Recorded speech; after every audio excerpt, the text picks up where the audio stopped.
Sebagai pemateri yang pertama akan menjelaskan tentang apa itu strategi pembelajaran berbasis masalah. Strategi pembelajaran berbasis masalah atau yang biasa kita kenal juga dengan problem based learning merupakan strategi pembelajaran yang menekankan pada proses penyelesaian masalah yang dilakukan oleh peserta didik secara ilmiah. Strategi pembelajaran berbasis masalah ini membelajarkan siswa tentang bagaimana cara atau keterampilan berpikir, keterampilan memecahkan masalah, serta menjadi pelajar yang mandiri. Strategi pembelajaran berbasis masalah ini dilakukan dengan adanya pemberian masalah-masalah kepada siswa untuk dapat dipecahkan oleh siswa itu sendiri, yang diharapkan mampu meningkatkan keterampilan peserta didik itu sendiri dalam pencapaian materi pembelajaran. Nama saya Cynthia Masita, NIM 19531164. Baiklah, saya akan melanjutkan penjelasan dari Sri Anissa, yaitu ciri strategi pembelajaran berbasis masalah. Pembelajaran berbasis masalah dapat diartikan sebagai rangkaian aktivitas pembelajaran yang menekankan kepada proses penyelesaian masalah yang dihadapi secara ilmiah. Terdapat 3 ciri utama dari pembelajaran berbasis masalah, yaitu yang pertama, pembelajaran berbasis masalah merupakan aktivitas pembelajaran.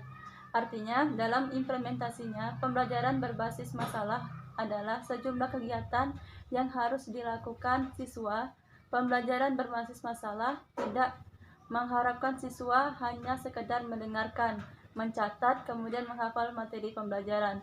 Akan tetapi, melalui pembelajaran berbasis masalah, siswa aktif berpikir, berkomunikasi, mencari dan mengelola data, akhirnya menyimpulkan. Yang kedua, aktivitas pembelajaran diarahkan untuk menyelesaikan masalah. Pembelajaran berbasis masalah mendapatkan masalah sebagai kata kunci dan proses pembelajaran. Yang ketiga, pemecahan masalah dilakukan dengan menggunakan pendekatan berpikir secara ilmiah. Bismillahirrahmanirrahim. Perkenalkan, nama saya Salsa Vela Milanda, NIM 19531157. Di sini saya akan melanjutkan penjelasan dari saudari Cynthia. Nah, di sini saya akan menjelaskan tentang karakteristik strategi pembelajaran berbasis masalah, yaitu 1. Pengajuan pertanyaan atau masalah. Pembelajaran berbasis masalah mengorganisasikan pembelajaran di sekitar pertanyaan dan masalah yang kedua-duanya secara sosial penting dan secara pribadi bermakna untuk siswa. Mereka mengajukan situasi kehidupan nyata autentik, menghindari jawaban sederhana, dan memungkinkan adanya berbagai macam solusi untuk situasi itu. Yang kedua, keterkaitan dengan disiplin ilmu lain. Yang ketiga, menyelidiki masalah autentik. Menyelidiki masalah autentik, pembelajaran berbasis masalah mengharuskan siswa melakukan penyelidikan autentik untuk mencari penyelesaian nyata. Mereka harus menganalisis dan mendefinisikan masalah, mengembangkan hipotesis, dan membuat ramalan, mengumpulkan masalah, menganalisa informasi, melakukan eksperimen jika diperlukan, membuat inferensi, dan merumuskan kesimpulan. Yang keempat, yaitu memamerkan hasil kerja.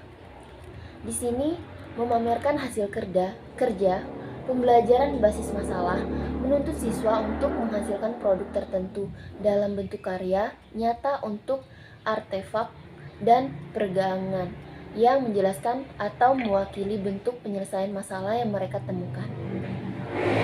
Kerja nyata dan peragaman seperti yang akan dijelaskan kemudian direncanakan oleh siswa untuk mendemonstrasikan kepada teman-teman yang lain tentang apa yang mereka pelajari, menyediakan suatu alternatif sehingga terhadap laporan tradisional atau makalah.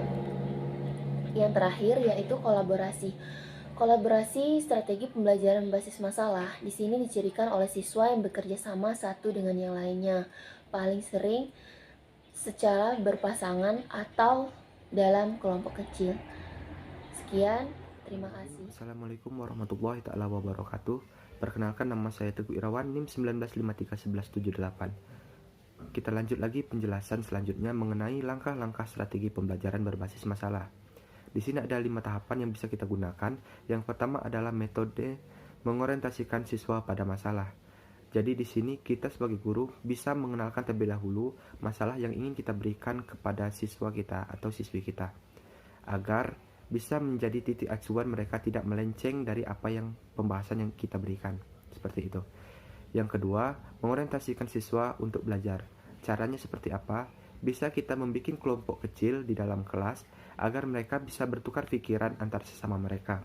Yang ketiga, memandu menyelidiki secara mandiri. Kita sebagai guru harus memandu menyelidiki apa yang telah kita berikan kepada murid kita. Agar kenapa? Agar tidak melenceng dari apa yang kita telah berikan. Jika sedikit melenceng, bisa kita luruskan kembali arahnya kemana, seperti itu. Yang keempat, dan ini titik puncaknya, yaitu mengembangkan dan menyajikan hasil kerja mereka. Jadi, apa yang telah mereka kerjakan, silahkan dijelaskan dan disampaikan kepada teman-teman mereka. Apa yang telah mereka kerjakan selama berdiskusi tadi, seperti itu. Dan yang terakhir, kita menganalisis dan mengevaluasi hasil kerja mereka.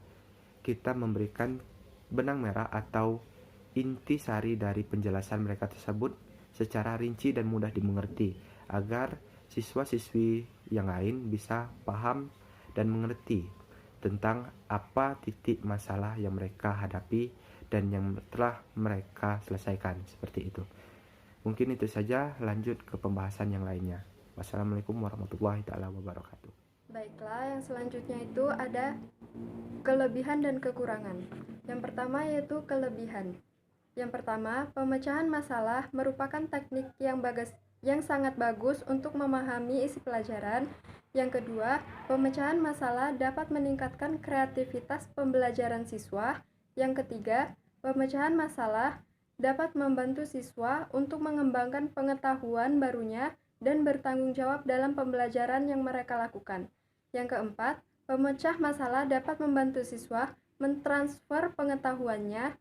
Dan yang kelima, pemecah masalah dianggap lebih menyenangkan dan disukai oleh siswa. Yang kedua itu kekurangan. Yang pertama, manakala siswa tidak memiliki minat, tidak mempunyai kepercayaan bahwa masalah yang dipelajari sulit untuk dipecahkan, maka mereka itu enggan untuk mencoba. Yang kedua, keberhasilan strategi pembelajaran melalui pemecahan masalah membutuhkan waktu cukup untuk persiapan. Yang ketiga, tanpa pemahaman mengapa mereka berusaha untuk memecahkan masalah yang sedang dipelajari, maka mereka tidak akan belajar apa yang mereka pelajari. Bismillahirrahmanirrahim. Perkenalkan, nama saya Rolita Patriani, NIM 19531155. Di sini saya akan melanjutkan penjelasan dari saudari Andela Gigi Setiawati. Saya akan menjelaskan tentang manfaat strategi pembelajaran berbasis masalah.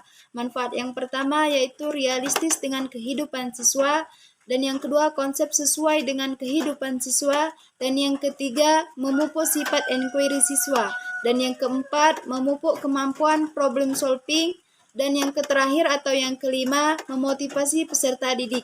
Sekian penjelasan saya, terima kasih.